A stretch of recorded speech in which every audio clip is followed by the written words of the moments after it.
الرجيم. بسم الله الرحمن الرحيم. الحمد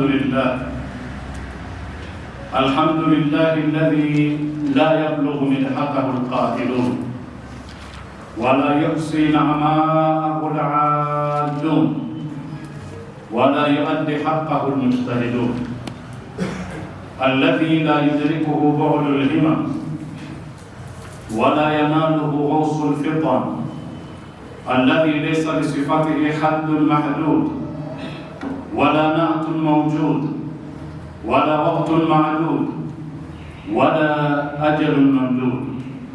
ثم الصلاة والسلام على أشرف الأنبياء والمرسلين محمد وعلى آله الطيبين الطاهرين وأصحابه الغر الميامين، وبعد.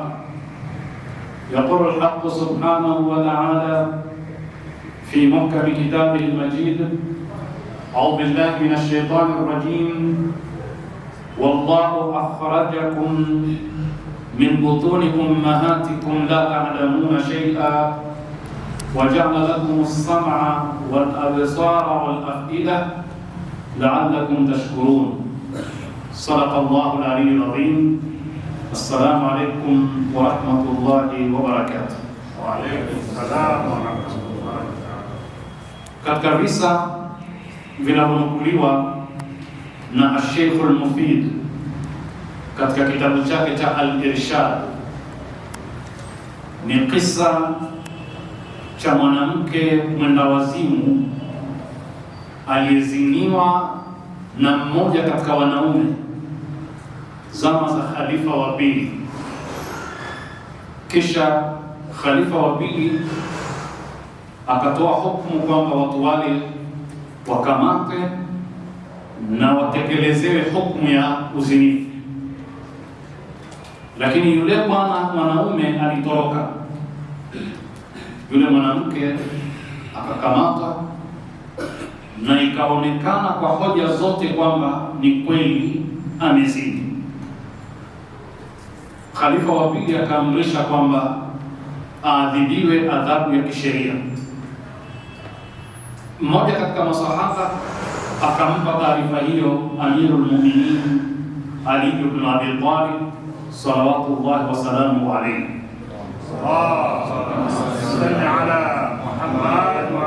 Al-Imamu Amirul Mu'minin akasema maneno haya, faqala lahum Amirul Mu'minin, akawaambia mabwana wale waliokwenda kutekeleza, waliojipanga kutekeleza hukumu ile, akawaambia rudduha ilayhi wa qulu lahu, mrejesheni mwanamke huyu kwa khalifa na mwambieni khalifa, ama alimta anna hadhihi majnunatu ali fulan, kwani hujui kwamba huyu ni mwendawazimu wa jamaa fulani, ukoo fulani, familia fulani. Wa anna an-nabiy sallallahu alayhi wa alihi wasallam, na kwamba mtume sallallahu alayhi wa alihi wasallam qad rafa'a al-qalama 'an al-majnun hatta yufiq, ameondosha kalamu, haiandiki dhambi za mwenda wazimu mpaka atakapozinduka akatoka katika wazimu wake, yani akawa salama. Innaha maghlubatun ala aqliha faruddat ila Umar, anasema huyu akili yake haiko sawa sawa, hana akili timamu, na huyu ni mwenda wazimu, hadiriki anachokifanya, hatambui anachokifanya. Faruddat ila Umar, akarejeshwa kwa Umar. Wa qila lahu, kisha akaambiwa Umar, ma qala Amirul Mu'minin, yale Amirul Mu'minin aliyosema. Faqala al-Khalifa Umar, baada ya kueleza hayo akasema, faraja Allahu anhu, Mungu kampa faraja huyu mwanamke, kampa fursa ya kuepuka ile adhabu. Laqad kittu an ahlika fi jaldiha fadaraa anha alhadda, mimi nimekaribia kwamba ningeangamizwa na Mwenyezi Mungu kwa kule kwamba ningemwadhibu kwa kosa la uzinifu. Kwa nini tumetoa kisa hiki? Ni kwa sababu leo tukiwa katika darasa la 29 tulikomea katika darasa la 24 katika kuzungumza kuhusu akili na uhusiano wa akili na ilmu, na mara nyingi limekuwa swali kwamba je, mwanadamu ni mtukufu kwa sababu ya akili au kwa sababu ya ilmu? Taban, hakuna mgongano baina ya akili na ilmu, hilo tuelewane. Lakini jawabu sahihi ni kwamba mwanadamu ametukuzwa na Mwenyezi Mungu kwa sababu ya ilmu. Akili ni nyenzo ya ilmu. Akili ni chombo cha kumpa mwanadamu maarifa na ufahamu. Kwa hivyo akili sio lengo, ni wasila, ni njia tu ya kupata elimu.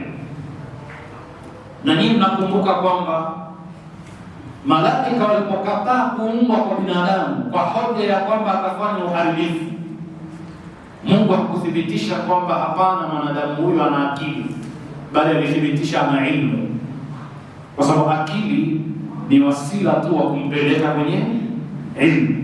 Kwa hivyo lengo sio akili, bali lengo ni elimu. Na utaona katika Qur'ani Mwenyezi Mungu anathibitisha kwamba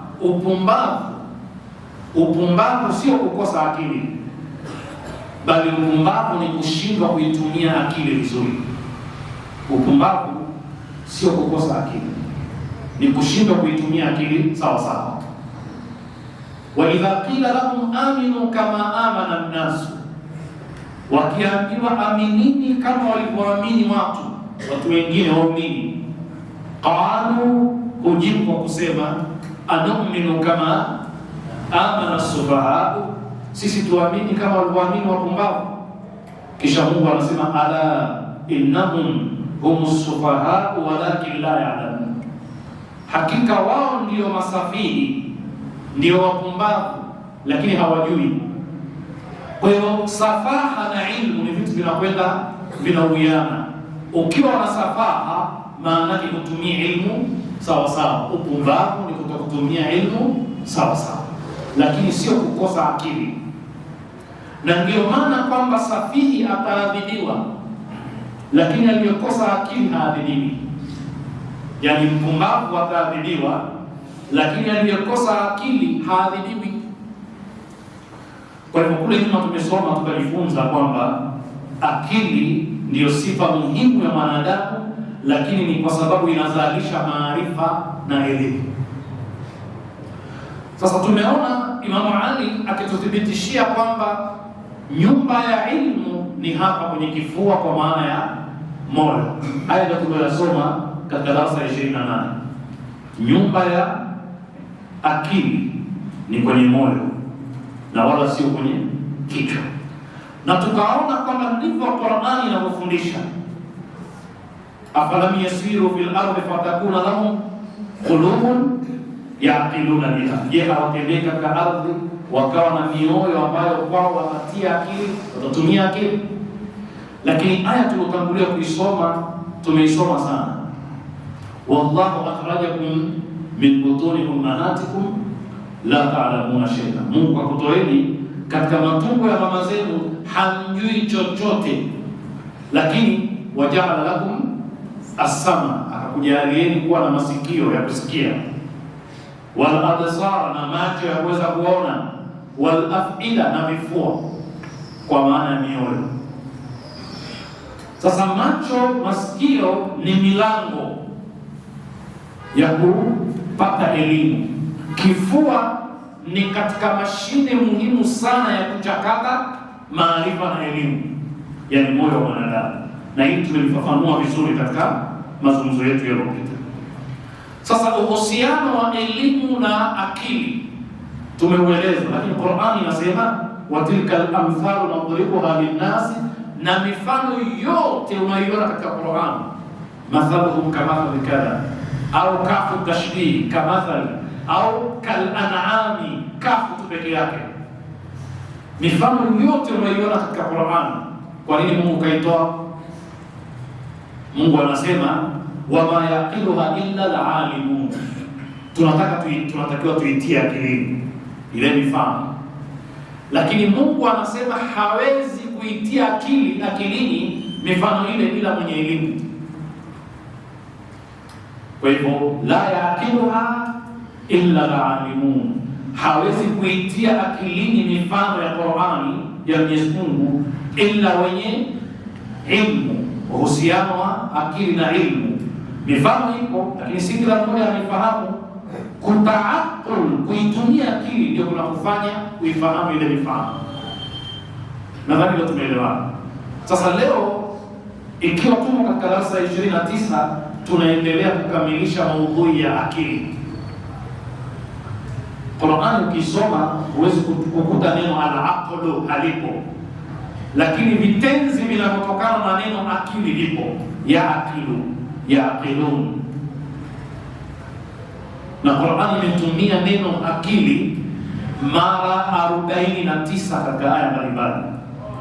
Idadi ya mara zilizotumika neno akili ndani ya Qur'ani, na katika mara hizo kuna mara 14 Mwenyezi Mungu analaumu nini? Analaumu wasiotumia akili. Afala taqilun, afala yaqilun, je, hamtumia akili? Je, hamtii akilini? Na maana nyingine ni kwamba kwa nini hamtumii akili? Kwa nini hamtii mambo haya akilini? Mara 14 imekuja kwa usulubu wa kulaumu. Anayelaumiwa ni nani? Kwa kutokutumia akili. Halaumiwi Muislamu peke yake, analaumiwa mwanadamu.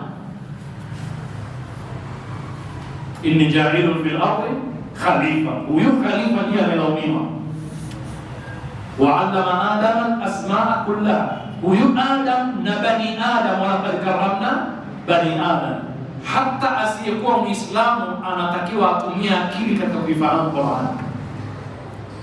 Kwa hiyo Mungu analaumu mara 14 kwa maneno ya afala yaqilun, afala taqilun. Lakini vile vile katika Qur'ani Mungu anatuthibitishia kwamba hii Qur'ani imeshushwa kwa sababu Mungu anatutaka zile aya zake tuzitie akilini. Yaani Qur'ani imeshushwa ili sisi tutumie akili kuifahamu.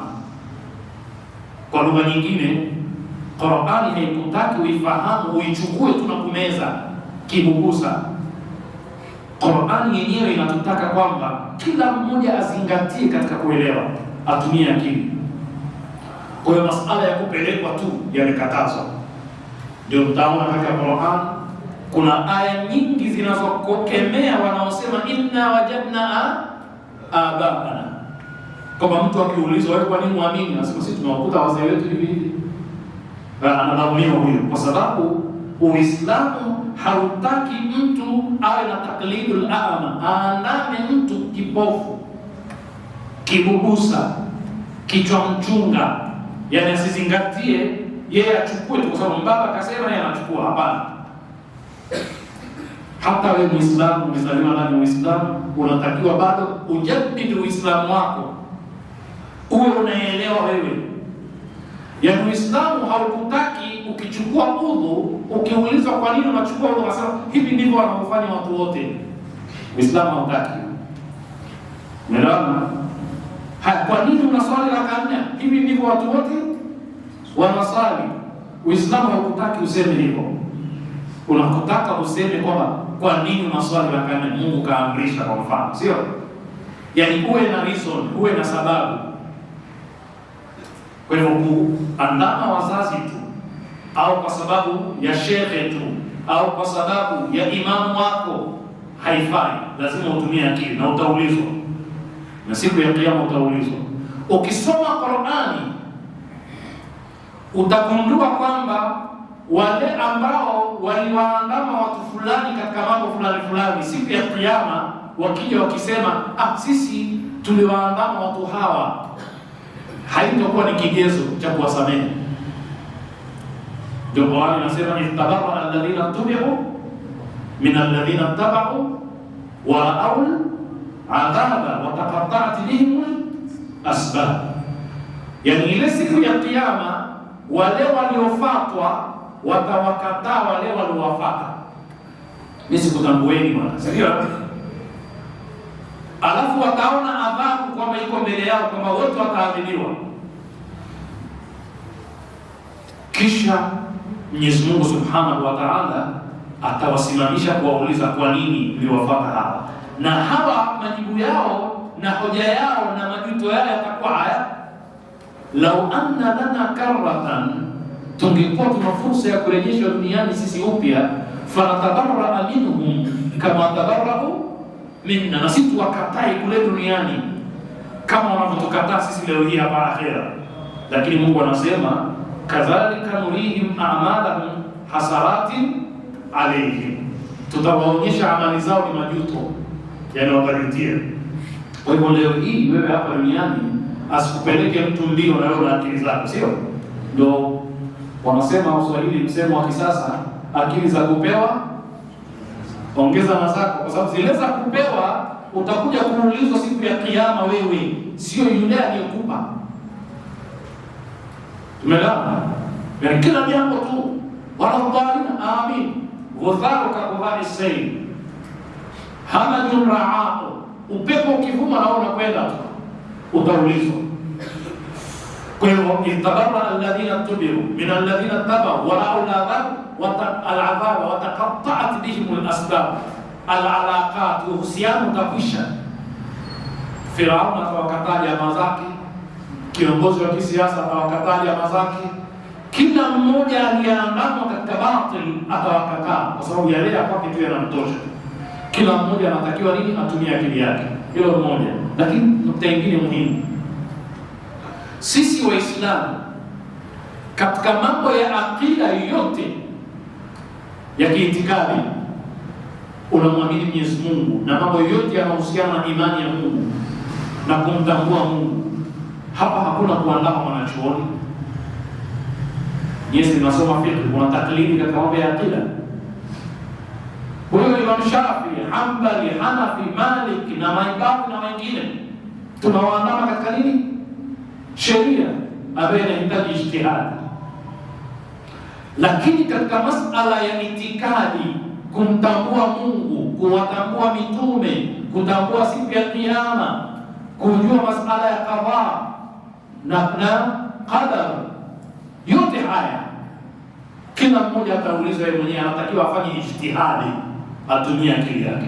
Umeelewana? Kwa sababu utakuja kuulizwa wewe, sio yule uliyemwandama. Sasa Mungu anasema kadhalika yubayinu Allahu lakum ayatihi, vivyo hivyo Mungu anakubainishieni ishara na aya zake ndani ya Qur'an na nje ya Qur'an. Kwa sababu gani?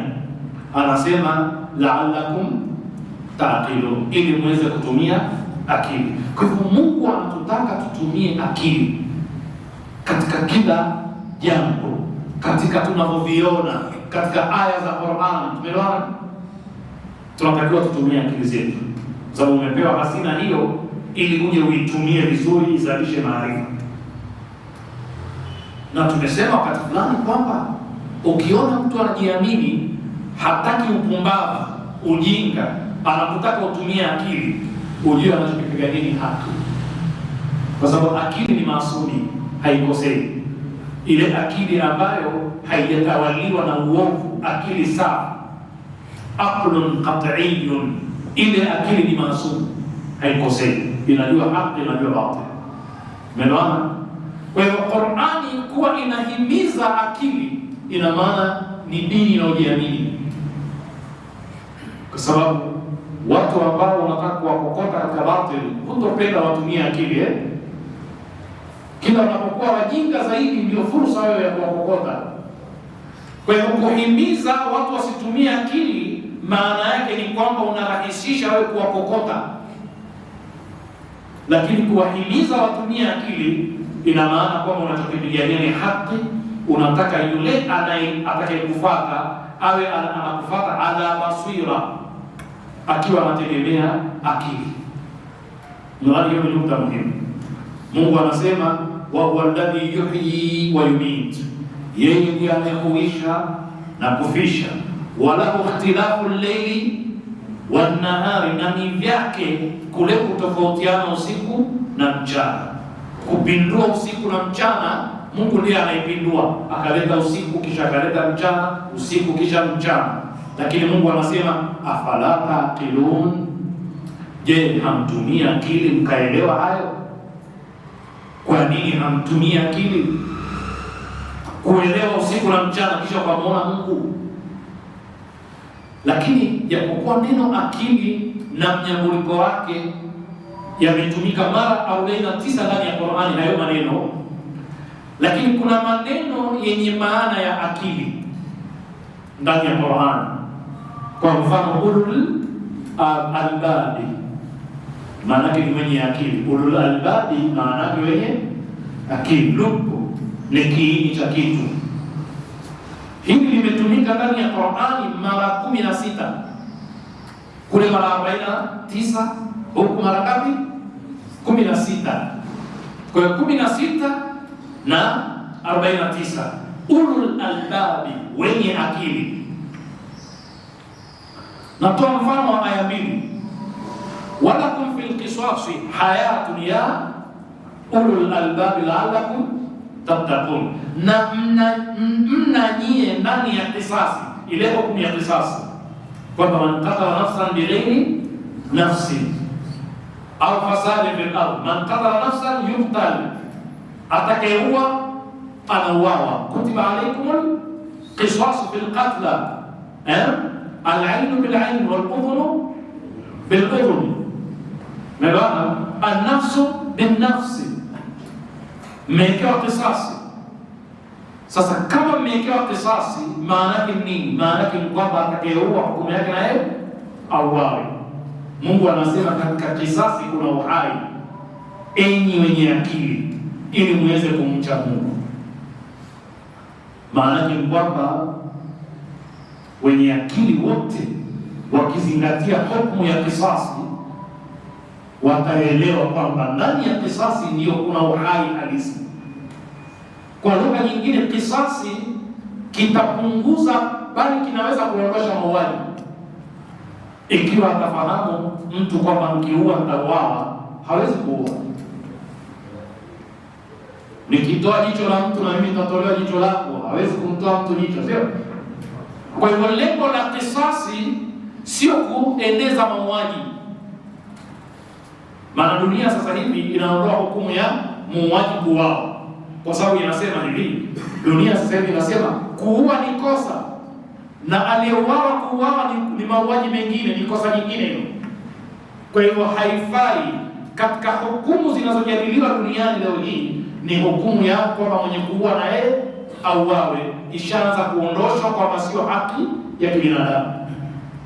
Lakini Qur'ani inasema wenye akili, ulul albabi, ni watu wanaoelewa kwamba kisasi lengo lake sio kueneza mauaji, bali lengo lake nini?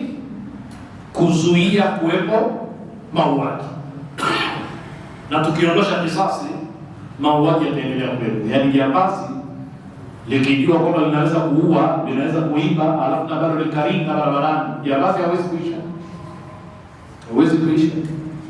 Niye kumbukeni, kuna kipindi fulani hapa alipita rais fulani, hakusema wazi kwamba jambazi liuawe, lakini aliwaambia askari, mimi sikufundisheni, lakini yule jamaa anakuja kuwaua. Sasa nyinyi mnafanyaje? Haya, mwenye akili akaelewa kwamba badala anakuja kutuua na sisi tummalize, majambazi walikwisha. Kwa sababu ikiwa network ya majambazi wanaelewa kwamba tunaweza tukaepuka kifo japokuwa tunaua, ujambazi hawezi kuishi. Sasa sisemi kwamba hukumu ya jambazi ni kuuawa, sitaki mnielewe vibaya. Nataka kusema kwamba ikiwa unajilinda na mtu aliyokuja kukuua ukamuua, kisheria sawa sawa, kwa sababu usipomuua yeye anakuua, sio? Na si tu kwamba ni sawa sawa kisheria, bali ni jihadi. yeye akikuua utakufa shahidi katika hali kama man mata duna malihi fahuwa shahidu.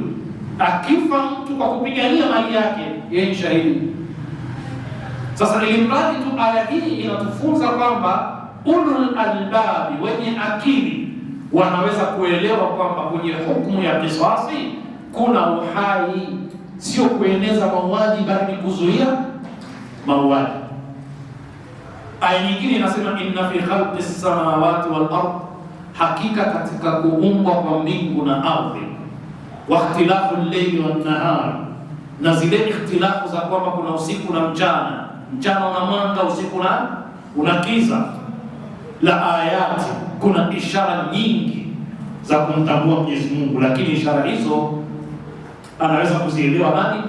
Ni ulul albabi, wenye akili, kwa sababu Mungu anazungumza na akili ya mwanadamu. Na ndio maana katika sheria ya Kiislamu haijuzu mtu, ni haramu mtu kuiharibu, kuichokonoa akili yake, akiharibu kitu chochote kinachoharibu akili ya mwanadamu ni haramu. Madawa ya kulevya haifanyi akili ikawa sawasawa, ni haramu, sio? Pombe haifanyi mtu akawa na akili timamu sawasawa, akili salama, ni haramu. Chochote chenye kuathiri akili ya mwanadamu, athari hasi mbaya, ni haramu, kwa sababu kinaharibu karamatul insan, heshima ya mwanadamu. Pombe ni haramu, madawa ya kulevya ni haramu, na kingine chochote kile kinachoharibu akili ya mwanadamu. Lakini pia yoyote ambaye akili yake imeharibika amesamehewa kisheria. Ni mwenda wazimu, maana yake ni kwamba haelewi analolifanya, sio? Hana reasoning, hawezi kuchambua akafahamu linalofaa lisilofaa. Huyu hahukumiwi na Mungu siku ya Kiyama. Lakini na duniani pia, sisi wenye akili zote, akili timamu, mwenda wazimu akifanya jambo haendi kuhukumiwa kama asiyokuwa mwenda wazimu. Kuna mambo binadamu akiyafanya ya kikatili, ya maovu, kiasi mwanadamu akisikia anashtuka, binadamu imefikia kiasi gani akafanya hivi? Leo hii kuna watu ni marais wa nchi, lakini kiuhakika wanatakiwa wapimwe akili. Anaweza kufanya jambo mwanadamu la vitoto vidogo, akaweza kuvibaka, akafanya michezo michafu na watoto wadogo, akafanya mauaji. Mwanadamu anaweza kula nyama mwanadamu mwenzake. Sasa katika sheria za kwetu za duniani, mahakimu na makadhi, majaji wakiletewa mtu sampuli ile, wao wenyewe husema kwanza akapime akili, kwa sababu kwanza akafanya kitu ambacho hakielekei kwamba ana akili timamu. Kisha akishapimwa akili akaonekana yuko sawa sawa, akapewa hukumu sasa kwamba huyu bwana sasa hukumiwe hivi. La, akikutwa ni mwenda wazimu atakwenda kutibiwa. Alafu nyie wanadamu ni kama mbwa mkali, msimwache atembee ovyo barabarani, anaweza kudhuru binadamu mwingine, sio? Kwa hiyo wazimu yule anaweza kufungwa kamba, anaweza kuwekwa mahala maalum, lakini asiachiwe hivi hivi. Ndio vile visa vinavyosimuliwa kila mara vya dhihaka, vya kwamba pale kwenye ile hospitali kubwa ya wenda wazimu, mara nyingi huja madaktari wakawapima kwamba tayari akili zimeshakuwa timamu au bado, kwa sababu watu wanatibiwa, sio? Sasa ufikia mahala mtu akawa kishapona, kama ameshapona anatakiwa atolewe aende akaishi na wenye akili wenzake. Kwa yule bwana alipoingia akaona majaribio mara hii ya kuwapima hao wazimu ni kuchora mlango ukutani. Akachora mlango ukutani, kisha akawafuata wale wazimu akamwambia, haya sasa tokeni. Wote wakakimbilia pale kwenye ukuta, wanasukumana kutoka, kila mmoja anataka atoke, lakini chochora ni picha ya mlango tu, sio? Akaona hawa jamaa bado wazimu hawajapona. Lakini kuna mmoja amekaa kule mwishoni kimya, anaangalia, yeye hajaenda kusukumana nao katika ukuta kutaka kutoka. Akasema huyu jamaa tayari ashaanza kupona huyu. Maana kaelewa kwamba pale kilichokuwa kwa sasa si mlango, ni mchoro tu. Akamfuata akamwambia, wewe bwana vipi? Asema safi. Mbona utoki na wenzako? Akasema wajinga, hata ufunguo nao mimi. Akagundua huyu wazimu kuliko wale. Hajapona. Kwa hivyo sisi wenyewe katika maisha yetu ya kawaida wasiokuwa na akili treatment ya kawaida. Tunawachukulia kwamba hawa hawafai kuishi maisha ya kawaida na watu wengine, sio? Wanahitajia matibabu.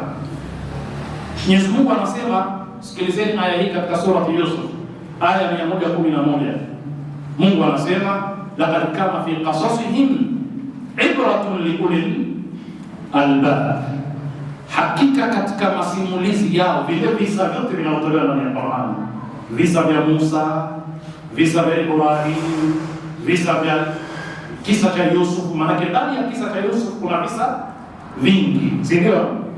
Na visa vyote vilivyokuwa ndani ya Qur'an, kwa lugha nyingine masimulizi yote, wakati mwingine ni visa vya kubuni, wakati mwingine ni visa vya matukio halisi, si ndio? Lakini lengo nini? Kufundisha mtu, kumpa elimu. Lakini anawezaje kupata maarifa mtu kutokana na kisa? Lazima awe ulul albab, wenye akili ndio wanaweza kusoma kisa akakielewa vizuri, kisha akaelewa kwamba kuna elimu gani ndani ya kile kisa. Na katika suala la kisa kumekuwa na masimulizi mengi ya kubuni katika fasihi. Nyinyi nyote ni mashahidi katika njia nzuri sana za kufundisha ni visa. Visa vinasaidia sana kufundisha, na hili limo ndani ya Qur'an, limo ndani ya hadithi za maasumin. Lakini hata wazee wetu kwa ajili ya kumfundisha mwanadamu walikuwa wakibuni visa. Ndio vile vya hapo zamani za kale, palikuwa na kadha na kadha. Naam tayyib, naam tayyib, mpaka mwisho wa kisa. Haya, unajifunza nini? Tusiwe na tamaa kama fisi, tuwe wajanja werevu kama sungura, si ndio? Na visa vingine vyote. Sasa ile ndio ulul albabi wanaweza kuchomoa faida za kielimu kutokana na nini? Na kisa. Tuko pamoja jamani? Mtoto akitoka pale amejifunza tabia njema kutokana na masimulizi ya kisa.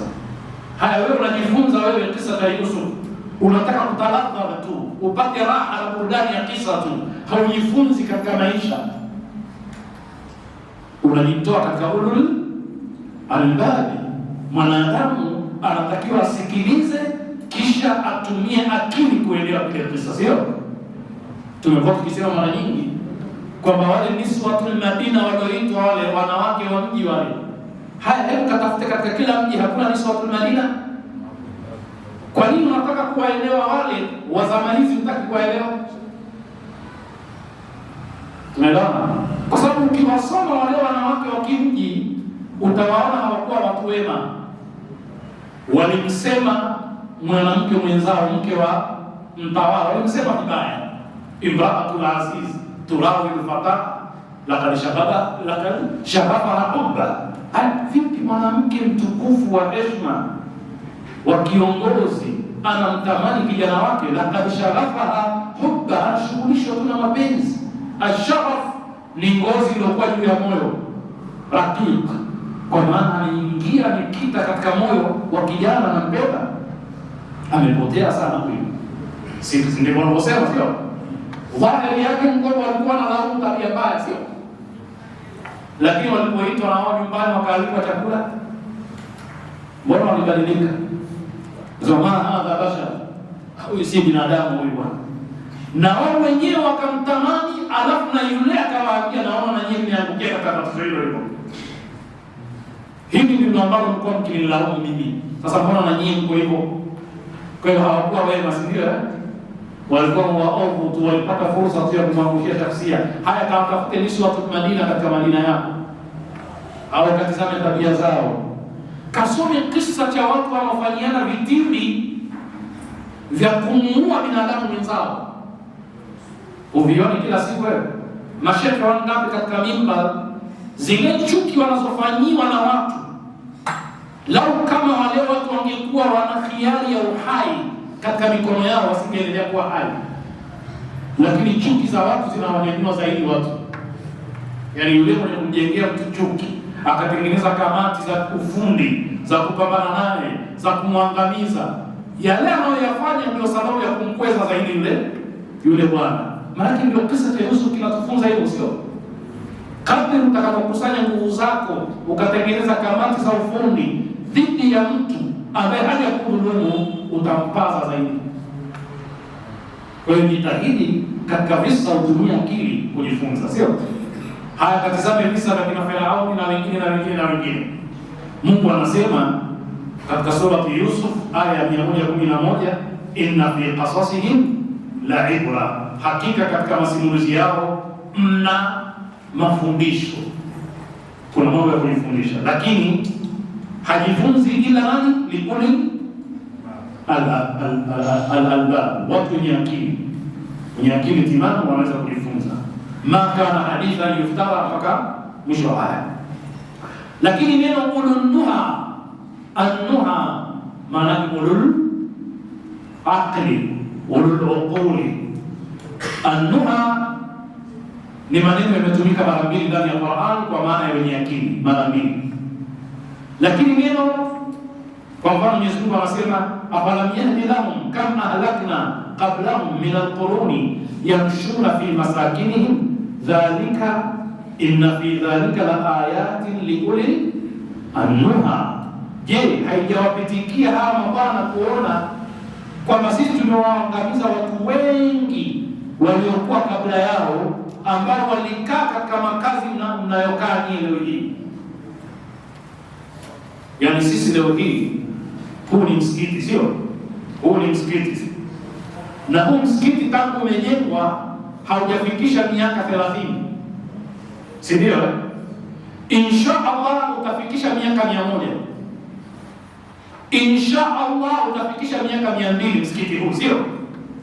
Lakini swali ni kwamba utakapofikisha miaka 100, 200, 300, mimi na wewe tutakwenda? Hatakwenda, sio? Lakini wakati huo hakuna watu watakuja kugombania msikiti. Miaka 100 ijayo kuna watu watanyang'anyana msikiti na watapigana na wengine wakafungana na pengine wakauana, sio? Kwa ajili ya msikiti huu. Lakini swali ni kwamba hawajajifunza kwamba sisi tulikuwa kabla yao tumeondoka, na watakaokuja baada yao, je, watajifunza kutokana na masimulizi waliotangulia? Ndio utaona misikiti yetu yote hatuijenga sisi, lakini tunagombana. Waliojenga washakufa siku nyingi, na watakaokuja baadaye pia watanyang'anyana, na wao pia wataondoka, wataacha. Ndio Mungu anasema aya hii, afalam yahdi lahum kama ahlakna qablahum min al-quruni yamshuna fi masakinihim, wanaishi katika nyumba zao, lakini wao washatangulia. Ile nyumba aliyojenga baba yako baada alipojenga, kesho inakuwa katikati ya mji, kuna vitukuu vitakuja kupambana kwa ajili ya nyumba ile, sio? Lakini wale waliojenga hawapo, washaondoka. Haiwapitiki kwamba kama wanapopambana hawa na sisi tutaiacha. Ulul albabi wanajifunza kwamba la, sisi wenyewe tutaondoka, tutaacha. Tuko pamoja, sio? Haya.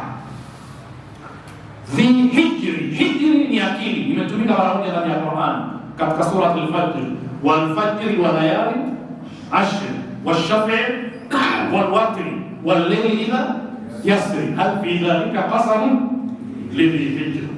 Mwenyezi Mungu anaapa kwa alfajiri na kuchomoza, lakini kwa layali ashri, siku 10, layali ashri katika mwezi wa Dhulhijja, sio? Kisha Mungu anasema washafi wal watr, anaapa kwa kila jozi na kisichokuwa jozi vile vile katika viumbe vyake. Kuna viumbe ambao wameviumba ni jozi, na viumbe vingine si jozi. Fikiria hilo. Kisha anasema wal-layli idha yasri, kisha mwisho anasema hal bi dhalika qasamun lidhi hijr, kwani katika haya tulioapa kwayo hakuna kiapo? Hata kiapo hipo. Je, sio viapo kwa anayetumia akili vizuri kuelewa kwamba katika kuwepo jozi na ambapo si jozi katika viumbe vya Mungu ni ishara ya kuwepo kwa Mungu? Tukasema mara nyingi, ukisema jozi uelewe maana pana zaidi, kwamba kuwepo kifupi na kirefu. Usingefahamu kifupi kama hakuna kirefu. Hivi ni vitu ambavyo vya kimana, lakini ni jozi, sio? Na hakuna maana ya kifupi kama kirefu, hakuna maana ya kinene kama chembamba, hakipo. Hizi mafahimu zikiondoka, maisha yangekuwaje? Hakuna hata maana ya wema, kwa sababu ubaya haupo. Sasa wema utakuwaje wema, sio? Hauwezi kuwa wema. Hakuna maana ya beauty, uzuri, kwa sababu hakuna ubaya, utaelewaje uzuri? Hakuna maana ya ilmu, kwa sababu jahili haipo, ujinga haupo. Unaona siri ya Mungu katika jozi? Kwa hivyo jozi ndio inafanya maisha yawepo. Ni maana pana sana. Hal fi dhalika qasamun lidhi hijr. Je, hamna katika hayo, katika viapo hivyo? Viapo hivi haviashirii kwamba ni muhimu kwa mtu mwenye akili, kwamba ni viapo muhimu vinavyoashiria kuwepo kwa Mungu? Sasa lidhi hijr, hijri ni akili. Ndugu zangu, ndio ukisoma Qur'an utaona Mungu anakutaka ujenge mambo kwa hoja. Hatu burhanakum. Aya nyingi ndani ya Qur'an zinasema hatu, leteni hoja. Anaambiwa nani? Muislamu na asiyekuwa Muislamu. Na hoja ni kitu kilichojengeka katika misingi ya akili. Alam tara ila alladhi hajja Ibrahima fi rabbih an ataahu Allahu al-mulka idh qala Ibrahim rabbi alladhi yuhyi wa yumiitu qala ana uhyi wa umiitu qala Ibrahim fa inna Allaha ya'ti bish-shamsi min al-mashriq fa'ti biha min al-maghrib fabuhita alladhi kafara wallahu la yahdi al-qawma adh-dhalimin. Hoja inatokana na neno al-hija na ni akili hiyo. Umeona? Kisha zungumza hoja kwenye mjadala, toa hoja yako, tunatarajia utoe jambo linalo kwenda sababu na akili, sio al-hija. Na ndio maana Mungu anasema alam tara ila alladhi hajja Ibrahima fi rabbih. Je, hujamuona, hujasikia habari za yule aliyemtolea hoja Ibrahim kuhusu Mola wake Ibrahim, Mola wake mlezi? Hujasikia hilo? Alitoa hoja gani? Na Ibrahim alitoa hoja gani? Ni hoja za kiakili, sio? Hoja za kiakili. Alam tara ila alladhi haja Ibrahima fi rabbi an ataahu Allahu al-mulka idh qala Ibrahim alisema rabbi alladhi yuhyi, Mola wangu mlezi ni yule anayehuisha na kufisha. Huyo ndo Mungu wangu. Na wewe Mungu wako nani? Wewe Namrudi? Kwa sababu una ufalme, unataka kujenga hoja, lakini na akili hiyo. Akasema mimi vile vile hiyo umiitu, hata mimi nahuisha na kufisha. Yaani na Namrudi na yeye anaweza kuhuisha na kufisha. Ulama wanasema kwamba alichukua watu wawili, akamuua mmoja, kisha akamwambia mwingine wewe nenda. Akamwambia huyu nimemuua, huyu nimemuisha. Yaani ingeweza kunyang'anya uhai pia na huyu. Kwa hivyo hiyo kwa umiitu. Sasa Ibrahim akaona huyu anacheza. Akamwambia qala Ibrahim akasema fa inna Allaha ya'ti bish-shamsi min al-mashriq fa'ti biha, basi yaishe, lakini Mola wako mlezi analitoa jua kutoka mashariki linakwenda magharibi. Sasa wewe litoe magharibi liende mashariki, fabuhita alladhi kafara. Hizo ni hoja za kiakili, sio? Sasa wewe ukiambiwa hakuna Mungu, kafiri kakwambia hakuna Mungu, wewe ukimwambia hakuna Mungu, hoja yako iko wapi? Qul huwallahu ahad Allahu samad. Anakuelewa? Atakuelewa?